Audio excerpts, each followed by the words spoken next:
بسم الله الرحمن الرحيم. لا بد من التفقه لدي استاذ ماهر.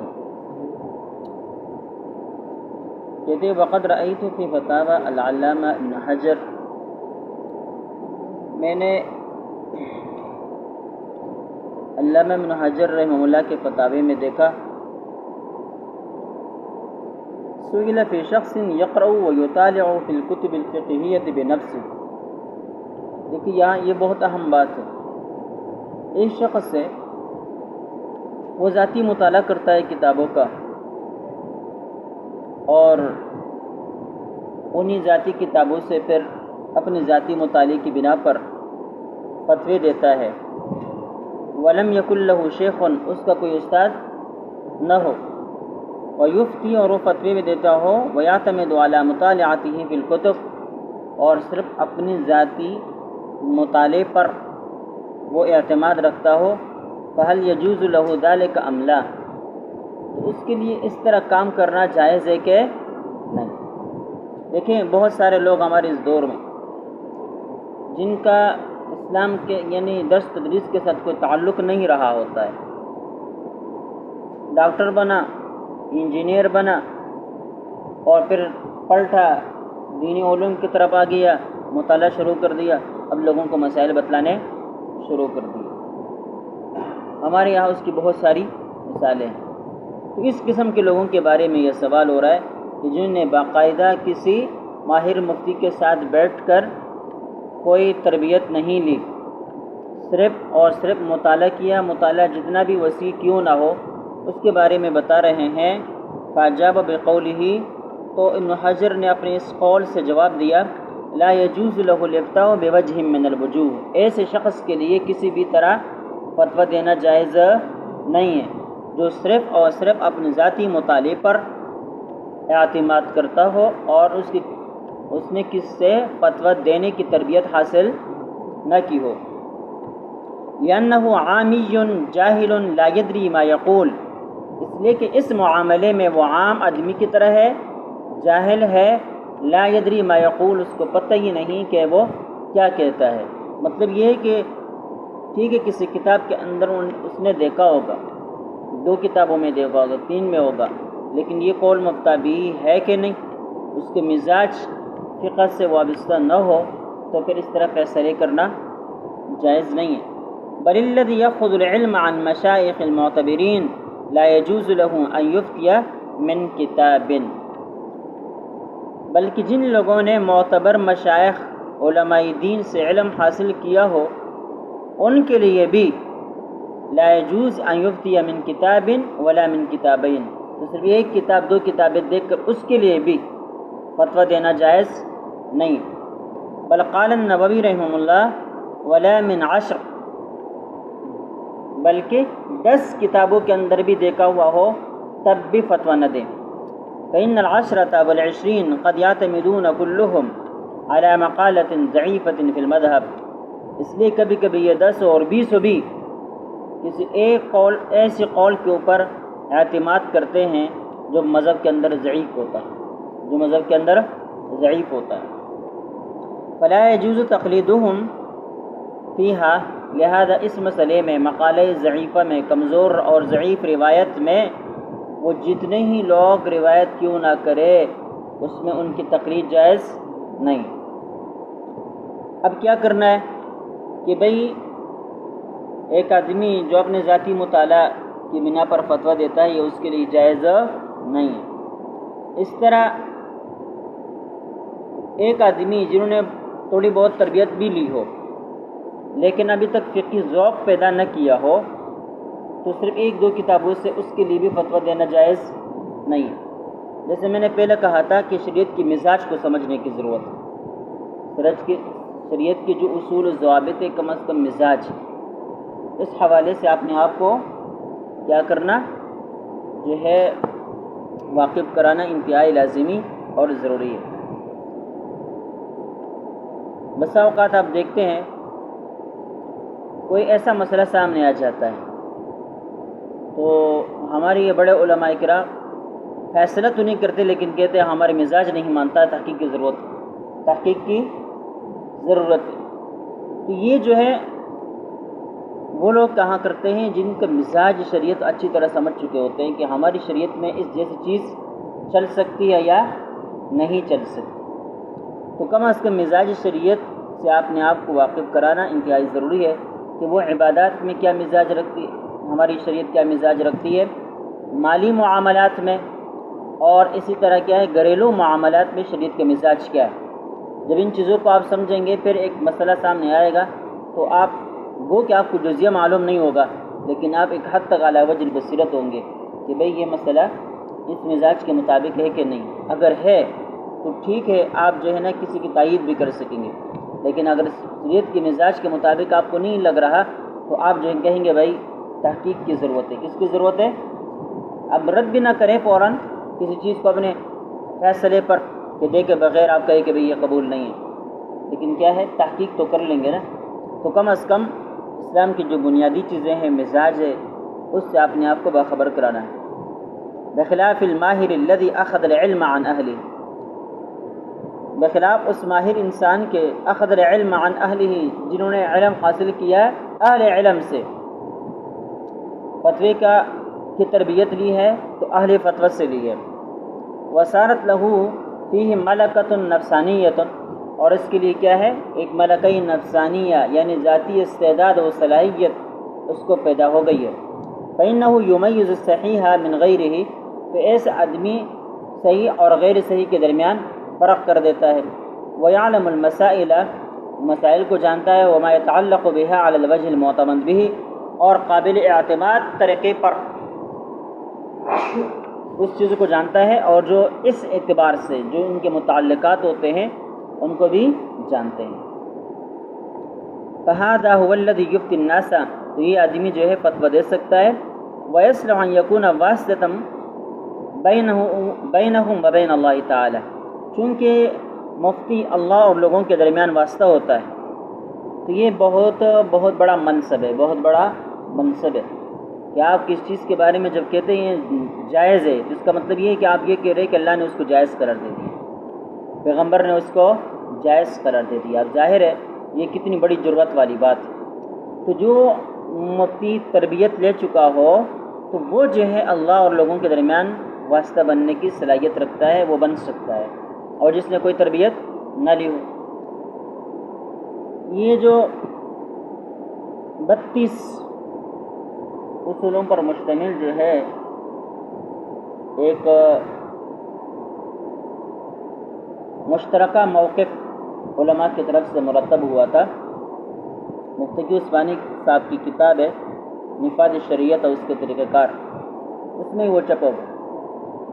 انہوں نے یہ لکھا ہے کہ ایک کمیٹی جو لوگوں کے درمیان فیصلہ کرے، مثال کے طور پر عدالت، تو اس میں ایک قاضی کا اس طرح ہونا لازمی ہے، یا کسی ایک مفتی کا جس نے کم از کم 10 سال جو ہے فتویٰ نویسی کا کام کیا ہو، تو وہ آدمی جو ہے فیصلہ کر سکتا ہے، فتویٰ دے سکتا ہے۔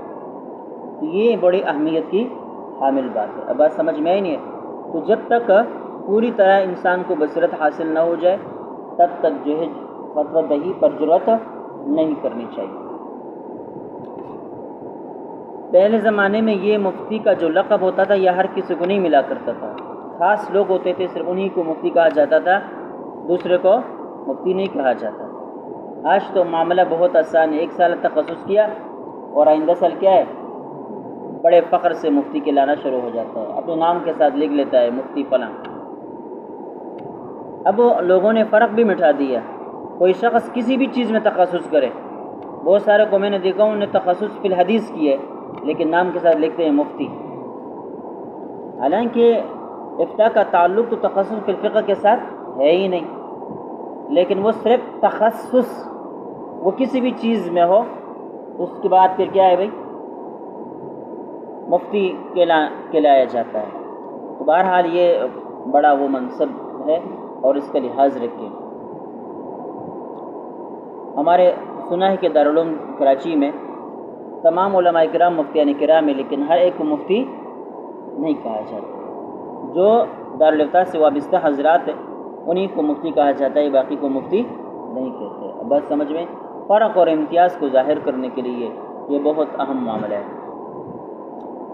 وَيَصْلُحُ أَن يَكُونَ وَاسِطَةً بَيْنَهُمْ وَبَيْنَ اللَّهِ تَعَالَى، اور یہ اس بات کی صلاحیت بھی رکھتا ہے کہ پھر وہ اللہ اور لوگوں کے درمیان واسطہ بن جائے۔ وَأَمَّا غَيْرُهُ، اس کے علاوہ فَيَلْزَمُهُ إِذَا تَصَوَّرَ هَذَا الْمَنْصَبَ الشَّرِيفَ التَّعْزِيرُ الْبَلِيغُ وَالزَّجْرُ الشَّدِيدُ الزَّاجِرُ ذَلِكَ وَلِأَمْثَالِهِ، بعض نسخوں کے اندر الزاجر لہو ولامثالہ کے الفاظ سے، اور یہاں ذالک لہو لامثالہ۔ بہرحال کہتے ہیں کہ جو اس باصلاحیت مفتی کے علاوہ دوسرا آدمی ہو اور وہ اذا تصور هذا المنصب الشریف، جب اس منصب شریف کے اوپر چڑھنے کی کوشش کرے بغیر صلاحیت کہ اپنے آپ کو مفتی کہلوائے اور خامخواہ جو ہے اپنے آپ کو منوانے کی کوشش کرے، تو اس کے لیے کیا ہے؟ التعزیر البلیغ، سخت سزا ہے، والزجر الشدید، سخت ڈانٹ ہے، الزاجر لہو یا الزاجر ذالک، جو اس کے لیے کیا ہے؟ رکاوٹ بن جائے، لامثالہ، ان جیسے دیگر لوگوں کے لیے۔ مطلب یہ ہے کہ جو شخص صلاحیت نہ رکھتا ہو وہ اپنے آپ کو مفتی نہ کہے، اور جو خود کو مفتی کہلوائے اور لا ابالی کے ساتھ فتوی دینا شروع کر دے تو کیا ہے بھائی؟ اس کو سزا دی جائے، اس کو کیا دی جائے؟ سزا دی جائے۔ اچھا، عن هذا الامر القبیح الذي يؤدي الى مفاسد لا تحصى، کہتے ہیں تاکہ وہ اس قسم امر قبیح سے باز آ جائے، الذي يؤدي الى مفاسد لا تحصى، جو ایسے مفاسد کی طرف لے کر جاتا ہے جو گنے بھی نہیں جا سکتے۔ بات سمجھ میں آئی نہیں؟ آج یہ معاملہ ہے، آپ جب منصب پر بیٹھیں گے آپ کو پتہ چلے گا ایک مسئلہ کئی لوگوں سے گزر کر کے آپ کے پاس آتا ہے، اور ایک نے کچھ لکھا ہوتا ہے، کسی نے اور کہا ہوتا ہے، کسی نے اور کہا ہوتا ہے، انسان پریشان ہو جاتا ہے کہ میں اس عامی آدمی کو کیا جواب دوں، اس آدمی کے ساتھ موافقت کروں یا اس کے ساتھ کروں۔ کسی کے ساتھ موافقت ہوگی، کسی کے ساتھ اختلاف ہوگا، پھر اس سے لوگ جو ہے نا مذاق اڑانا شروع کر دیتے ہیں، کہتے ہیں مولویوں کا اتفاق نہیں، حالانکہ ہم سب حنفی ہیں، ہمارے مسائل بھی ایک ہے۔ پھر اختلاف، تو اختلاف کیسے پیدا ہوتا ہے؟ آگے آئے گا بھی، سارے تفصیلات آپ کے سامنے آ جائیں گی۔ اختلاف اس لیے پیدا ہوتا ہے کہ آدمی نے کوئی قول دیکھا بغیر تحقیق کیے کہ یہ مفتہ بھی ہے کہ نہیں، اور اس پر بتا دیا آدمی کو۔ اب دوسرے آدمی کے پاس وہ آیا، دوسرے مفتی کے پاس، اس دوسرے مفتی نے مفتہ بھی قول بتلا دیا، تب ظاہر ہے پہلا قول بھی قول تھا اور یہ بھی قول ہے، لیکن یہ فرق کون کرے کہ وہ مفتہ بھی ہے اور یہ غیر مفتہ بھی ہے؟ عام تو اس کو نہیں جانتے، عامی کے سامنے تو ایک مسئلہ اختلاف کی صورت میں چلا گیا۔ اب بات سمجھ میں آئی نہیں، تو اس سے اجتناب کرنے کی انتہائی ضرورت ہے۔ کل میرے خیال سے پرسوں میرے پاس ایک ویڈیو آئی، اس ویڈیو پر میں نے کل لکھا تھا تو یہ خون کے ذریعے سے فاتحہ شریف لکھنا کیسا ہے؟ وہ کہ یہ پرانا مسئلہ ہے، لیکن بعض حضرات نے اس کو چھیڑا اور اس پر ویڈیو کلپ بنایا۔ ایک بات اور بھی یاد رکھیے، آپ شامی کے اندر دیکھیں گے کہ بہت سارے اس قسم کے مسائل ہیں جس میں علامہ شامی کہتے ہیں کہ وہ عوام کو نہ بتلائے جائے۔ تو اب ہر مسئلہ آپ ٹھیک ہے علمی مجلس کے اندر آپ اس کو زیر بحث لائیں، اس کے بعد پہلو پر گفتگو کریں، لیکن اس کو عوام کے سامنے ذکر نہ کریں۔ اور اس کی دلائل جو ہے نا حدیث میں بھی ہے، بہت سارے حدیث میں، مسلم شریف میں یہ حدیث زیادہ ہے کہ آپ صلی اللہ علیہ وسلم نے کوئی جو ہے خوشخبری سنائی، من آمن باللہ، جس نے اللہ پر ایمان لایا اور یہ کام کیا تو کیا ہے؟ فیدخل الجنہ، وہ جنت میں کیا ہوگا؟ داخل ہوگا۔ اب صحابی نے جو راوی حدیث ہے وہ آپ صلی اللہ علیہ وسلم سے پوچھتے ہیں کیا لوگوں کو بتاؤں؟ آپ صلی اللہ علیہ وسلم نہیں، لئلا یتکل الناس علی ذلک، پھر لوگ اسی پر تکیہ کر کے بیٹھ جائیں گے اور نیک اعمال کریں گے ہی نہیں۔ اب یہاں دیکھیے مسئلہ تو صحیح ہے، پیغمبر علیہ الصلوۃ والسلام کا ارشاد مبارک ہے، اس میں کوئی بات تو نہیں، لیکن آپ صلی اللہ علیہ وسلم فرماتے ہیں کہ حقیقت تو یہی ہے لیکن لوگوں کو نہ بتایا جائے۔ بعض راوی صحابہ کرام وہ روایت نقل کرتے ہوئے کہتے ہیں اب میری زندگی کا آخری وقت ہے، ٹھیک ہے، میرے پاس میں نے آپ صلی اللہ علیہ وسلم سے یہ حدیث سنی ہے، میں نے ابھی تک بیان نہیں کی، آپ صلی اللہ علیہ وسلم نے مجھے روک دیا تھا، لیکن امانت امت کی طرف منتقل کرنے کے لیے ابھی اس عمر میں بتا دیتا ہوں۔ اور بات سمجھ میں نہیں ہے؟ ایسے حدیث سنی یا نہیں سنی آپ نے؟ سنی ہے نا بھائی؟ تو یہ اس سے پتہ چلتا ہے کہ ہر مسئلہ عوام کو بتانے کا نہیں ہوتا، اور ہم نے ہر مسئلہ عوام کے سامنے آج کل لانا شروع کر دیا ہے. کتنے انتشار ہے اور کتنے لوگ پریشان ہیں. لوگوں نے اب مولویوں کا مذاق کہتے ہیں، یہ ان کا کس چیز پر اتفاق نہیں. تو یہ چیز جو ہے نا یہ تب ہے کہ جب ہم بے پرواہی کریں گے، مفتابہی قول اور غیر مفتابہی قول کے درمیان تمیز نہیں کریں گے، تو پھر یہ معاملہ ہوتا ہے. عوام کے سامنے ہمیشہ کے لیے جو ضعیف قول ہے اس کا تذکرہ ہی نہ کرے. جیسے کہ گزر چکا نا، المرجوح کالمعدوم، جو مرجوح ہے وہ کس کی طرح ہے؟ معدوم کی طرح ہے. تو معدوم ہے تو اس کو ذکر ہی نہ کرو نا، تاکہ لوگوں کے سامنے ضعیف قول کا پہلو بھی نہ جائے، گنجائش نکلنے کا کوئی راستہ بھی ان کے پاس نہ رہے. اب بات سمجھ میں آئی نہیں ہے؟ اب آپ نے دو قول ذکر کر دیے، ایک ضعیف ہے اور راجے. اب عوام کو وہ ضعیف قول اچھا لگا لے لیں. اب اس وجہ سے کیا پیدا ہوتا ہے؟ پھر انتشار پھیل جاتا ہے. لہذا قوم کے سامنے ہمیشہ کے لیے مفتابہی قول ہی کا تذکرہ کرنا ہے. جو ہم پڑھا رہے ہیں تو اس میں بھی مفتابہی قول کا تذکرہ کرے، ضعیف قول کا کبھی ذکر نہ کرے، تاکہ لوگ انتشار کے اندر نہ پڑے. ہاں یہ دونوں مسئلے ہیں. یہ شامی میں ہے، ابھی دیکھ شامی میں ہے. اب اس کو لوگوں نے اٹھا کر بڑے اعتراضات کیے، کہتے ہیں مولوی اگر گستاخی کرے قرآن پاک کی تو کوئی توہین کرے تو کوئی حرج نہیں، اور عوام اگر تھوڑا سا بھی جو نا قرآن پاک کا کوئی صفحہ نیچے گر جائے تو پھر اس کے اوپر کفر کے فتوے ہیں. اب یہ عبارتیں ہماری کتابوں میں ہیں نا، تو کل پھر میں نے اس کے اوپر لکھا کہ بھئی یہ کیا معاملہ ہے کیا نہیں.